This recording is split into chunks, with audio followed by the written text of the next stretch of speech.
Hi everyone and welcome back. My name's Kendall and this week I've got the tutorial for week 2 of our festivals and fireworks sew along hosted by Pat Sloan at her website ilovetomakequilts.com. Last week's video was a long one and this one is about half as long as we're needing to put 3 borders around our center medallion that we created last week. Hopefully my take on these blocks is interesting to you, and once again in the description box below there is a link to the cutting directions for my style of this block. You probably all have guessed without even starting the video that I will be doing my pieced border using the 4 at a time flying geese method. Why not, I say? It reduces the number of seams and it can show off your feature fabric in that inner goose part without having that seam down the middle. So grab your fabric, grab your favorite beverage, come with me and I'll show you how to do it.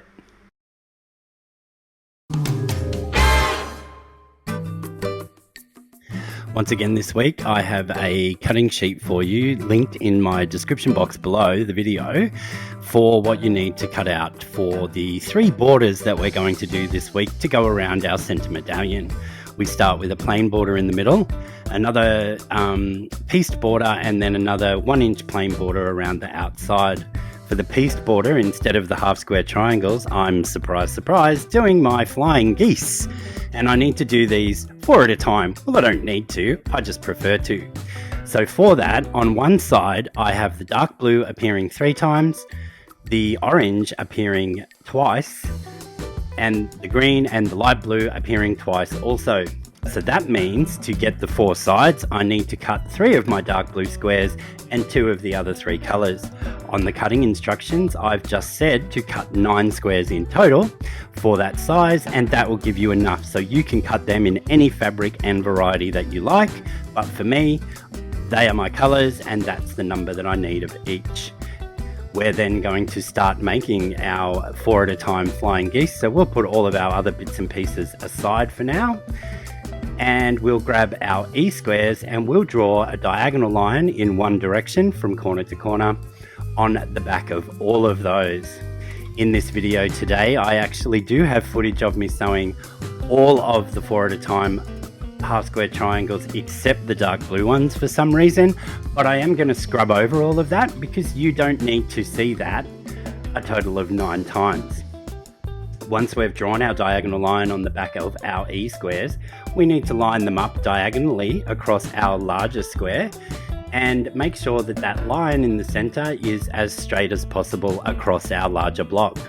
I use a few pins to secure this because we are going to be working with 3 pieces of fabric. And then once I've pinned those on, I take it to the machine and I'm going to sew 1/4 inch on each side of my drawn line.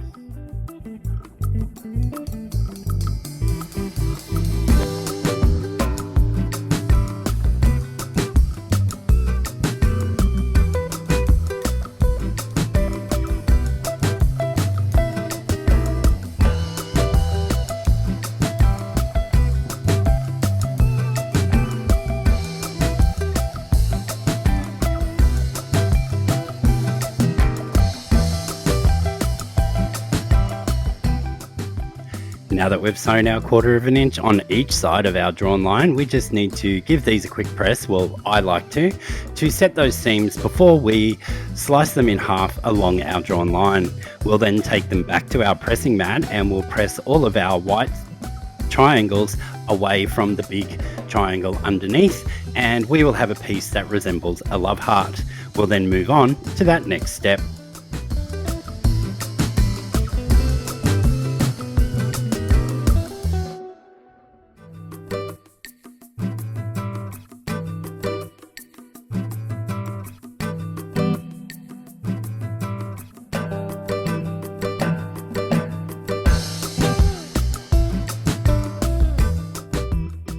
With that now done, we return to our E squares and we need to place these pointing to the corner of the large triangle and up towards our peaks. We'll once again just secure this with a couple of pins in case it shifts, taking it to the machine, and then once again we'll sew 1/4 inch on each side of this drawn line.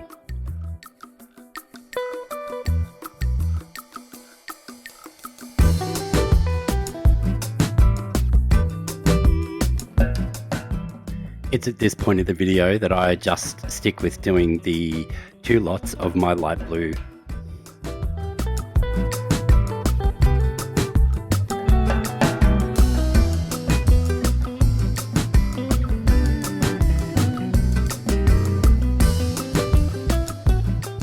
With our stitching lines now done, as before, I'm just going to give these a quick press to set my seams before once again slicing these in half on our drawn line before pressing all of these triangles in the same direction away from the large light blue triangle. We'll then come to the trimming down.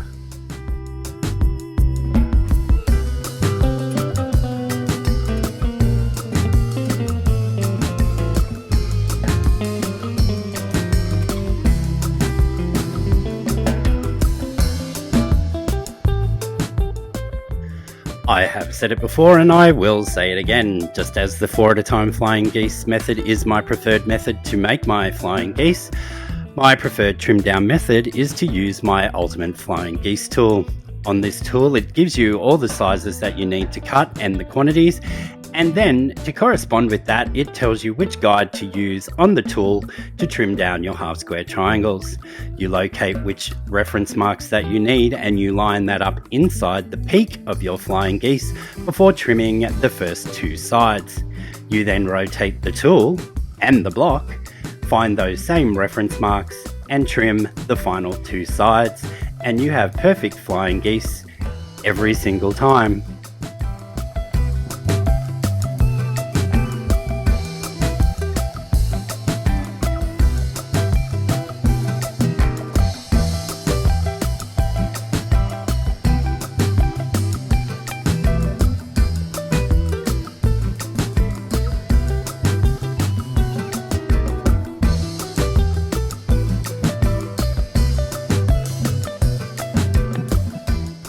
If you do not have the Ultimate Flying Geese tool, I ask you, why not? But aside from that, you can trim these down also with a standard quilting ruler. It's best to use a square for this, which will come in handy towards the end. But to use your standard quilting ruler, all you need to do is take a reference from the base of your large triangle as a straight line, find the 2 1/4 inch mark and the 1/4 inch from the edge in. Because we're wanting to trim this to 4.5 by 2.5, we need that 2 1/4 inches to be in the middle. We also need to make sure that we have 1/4 inch above that line before we take our final reference on the bottom to ensure that we've got that straight and trim those 2 sides. We then need to rotate this block around as we did with the tool that we used before. We can now just line up our 2.5 and 4.5 inch markings, and where using a square comes in handy is your diagonal line from your square should also go along that leg of your flying geese.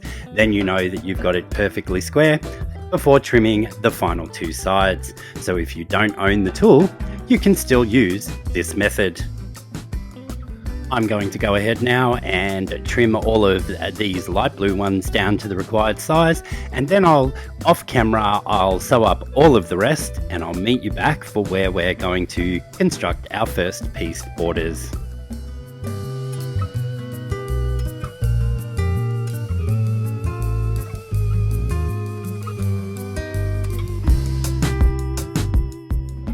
Now that I have all of my flying geese made and trimmed down to the perfect size, we can lay this out to start doing our pieced borders. To do this, I'm first going to start by separating all of my flying geese into the groups of colour, and then across the top of your screen now you'll see how I'm laying it out for my purpose. We just need to make 4 identical of these pieces, but if you're doing a really scrappy version then you'll lay them out however you like. Once I've got the first border laid out, I'm going to sew them in pairs, sew those pairs together to get 2 groups of 4, and then sew those 2 groups of 4 on either side of my final dark blue flying geese. You can do this in whichever fashion you're making yours, and then I am actually going to press all of these seam allowances open.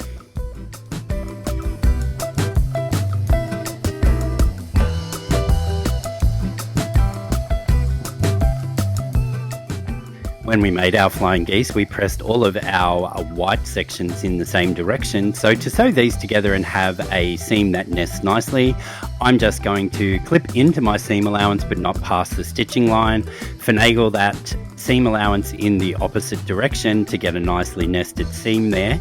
And then I'll secure that with a pin to make sure that that stays snug before taking it to the machine and doing my 1/4 inch seam, because then we have our seam allowances in the opposite direction. We should get perfect points there, and then we can press that open, as I said before, to control that bulk.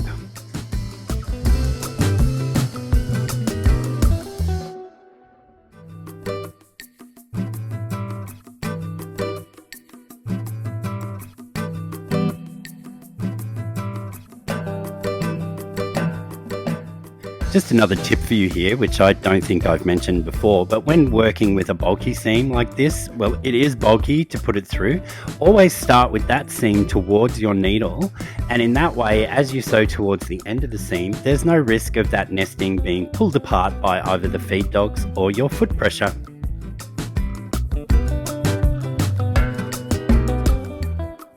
With our initial pairs now made, it's time to turn these pairs into groups of 4. But first, as I said before, we're just going to press all of these seam allowances open. Before constructing our sets of 4, I'm once again going to refer back to my placement chart for my colours. And again, I'll be clipping those little seams to put them in the opposite direction to get a nice nest for those seams. We'll continue and we'll sew our 2 sets of 4, and in the same fashion sew those 2 sets of 4 on either side of my final dark blue flying geese.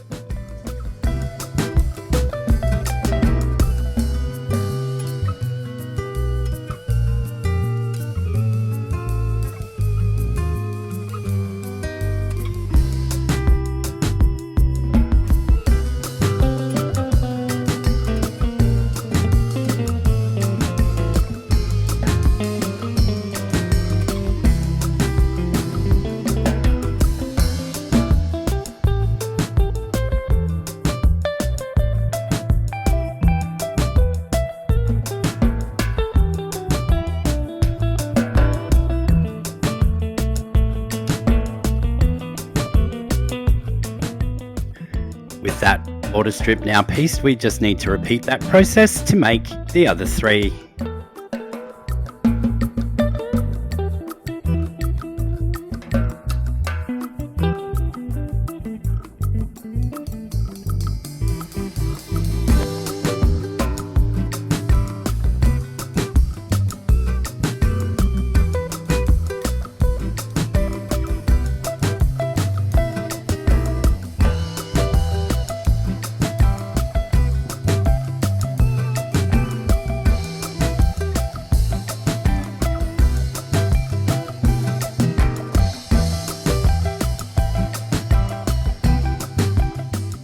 With all 4 of our pieced borders now constructed, we just need to place a F-square on either end of 2 of these border strips before moving on to putting the first inside border on our previously created center medallion.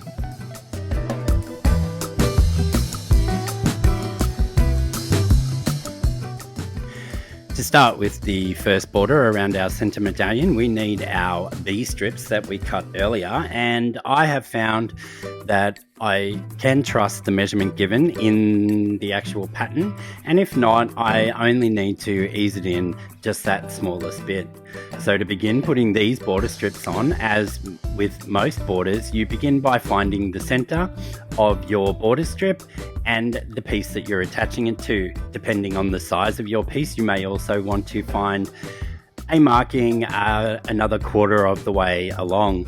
You then secure it with the pins at the beginning, the middle and the end, and if you also had that 4th marking or 3rd, whichever way you want to look at it, so you've cut it into 4ths, you would also place a pin there, and then you can just ease in all your pieces and your borders will not result in being wavy.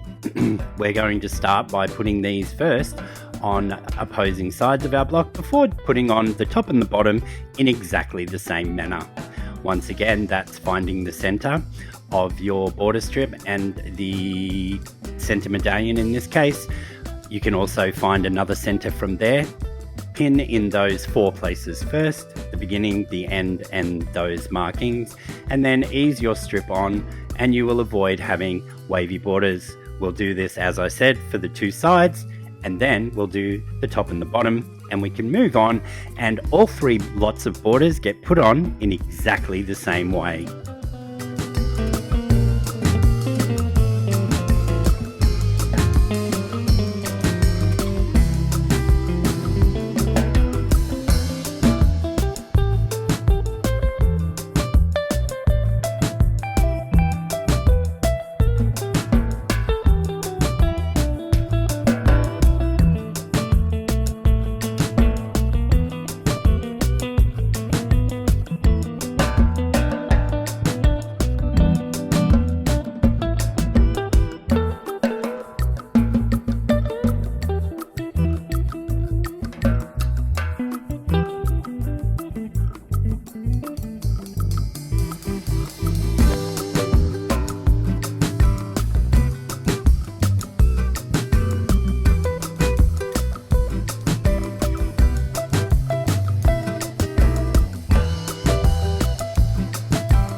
When attaching your piece border, it's best practice to keep the flying geese units on the top, and that way you can monitor where your stitching line is going in relation to the peaks of your flying geese so that you don't miss a point.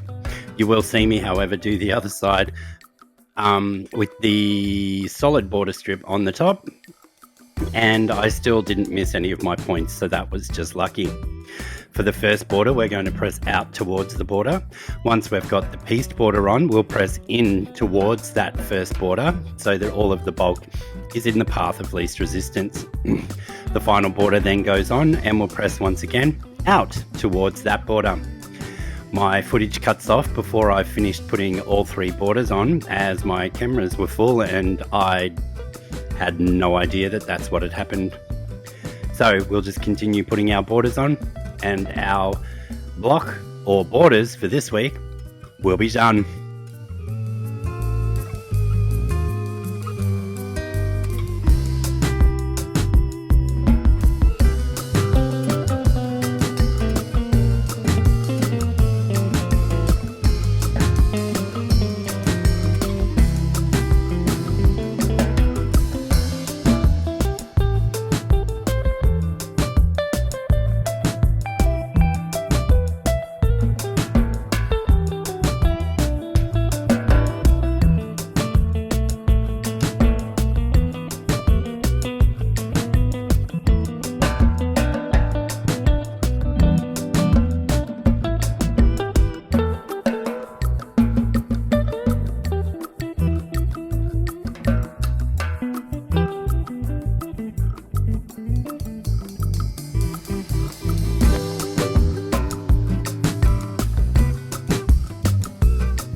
Alrighty folks, I'm sorry about the footage cutting off towards the end there, but it was just a matter of wash, rinse, repeat with placing those 3 borders on.